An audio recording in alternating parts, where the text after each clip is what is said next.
Well, this year, the global mobile application industry is expected to turn over $20 billion. This industry is almost doubling in size every year, so with the rising popularity of the aptly named apps, should every business have one? Stephen Smith asked the question to some well-known app developers. From the markets to the music, there really is an app for everything. But unless you're a smartphone user or own a touchpad, you might not know just what this technology is capable of. App is short for application, a shortcut to a game or website, and a shortcut to riches too. If you make the next one, everybody wants. An app takes a game or a website and turns it into a little icon on your mobile phone, whether it's iPhone or Android, and it just makes it easier to use. Easier to use in the mobile world means not replicating full websites that are clunky and frustrating to use on a phone, but making ones that include only the info people need to know. You want an application that can go straight to that at a touch of a button. Christchurch developer Peter Watling knows what makes a good app. The ones he made for Harcourts were honoured at a recent real estate convention in Las Vegas. Now, office administrators, they don't have to enter all the marketing because we can put it directly to the iPads. That can flow directly to them via an email. We can set up our marketing calendars for their properties. It's a time-saving thing. The app allows buyers and sellers to see more of the properties on offer wherever they are.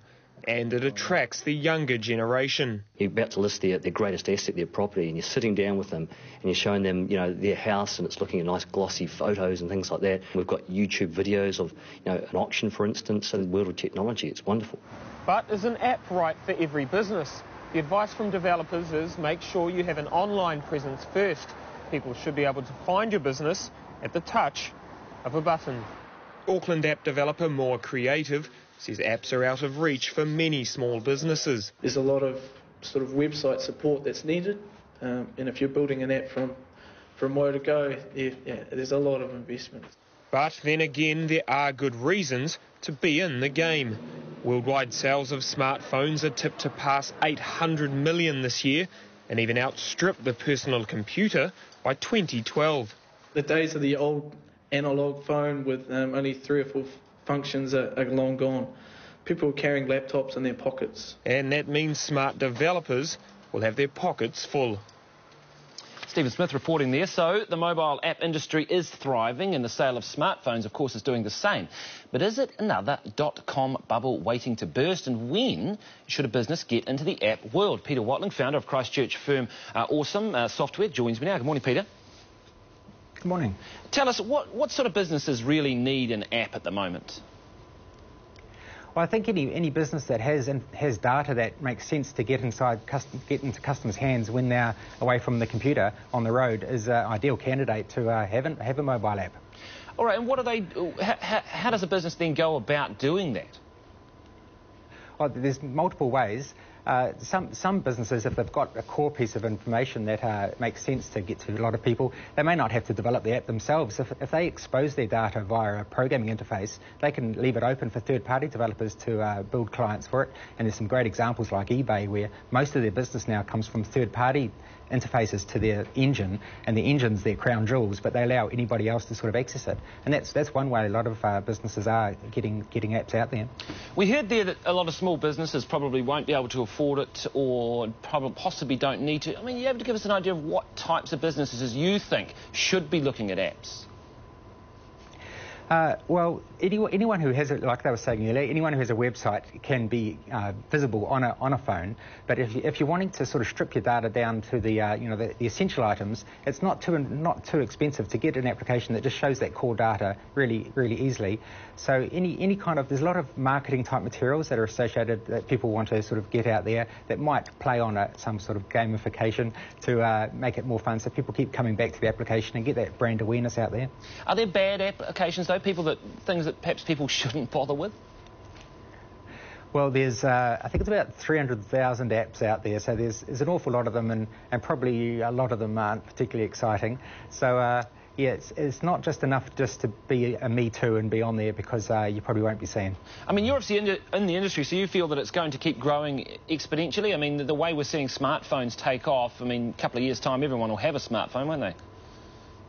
They're right. They're really capable. The amount of processing power on these things now. So there's a lot of good argument for if you're a company that's got its own in-house development group, you really should look at things like the iPad as a platform to develop to, because they're a lot cheaper than a laptop. They're just as capable, and they're a hell of a lot more fun. And they're a much more inclusive type of device. If they're in front of customers, instead of having a screen that sort of gets in between you and the customer, you can sort of sit alongside them and interact with the data and use a lot of the storage and processing power that you've got at your fingertips. Tell us, I mean, you make applications, you've done well from it. How does, I mean, it's a great job, presumably, for someone living in New Zealand who doesn't have to be across the other side of the world. How do you go about doing that? Well, it's great because there's very little overheads really to start this up. You have to have a Mac and the operating system, and you pay $100 for a license to be able to distribute through the App Store, and then you've got a whole bunch of different type of business models you can use. You can just sell yourself by the hour, or you can develop applications and sell them for a price through the App Store, and there's a very vibrant marketplace, and Apple's made it really easy for you to get these micropayments off the customers, and they can have subscriptions, or you can have free applications with ad supported, which can work really well. And there's also this whole freemium model where you give away your application but then charge a small amount, maybe just $1, to enable certain features. And so all of those things are, you know, good ways to bring income, and it's a lot of fun when the checks come in from Apple and Google. So what sort of sums can be made from an app for somebody? Well, there's lots of examples of people making, the top application that's running on the App Store might make it's thousands of dollars a day.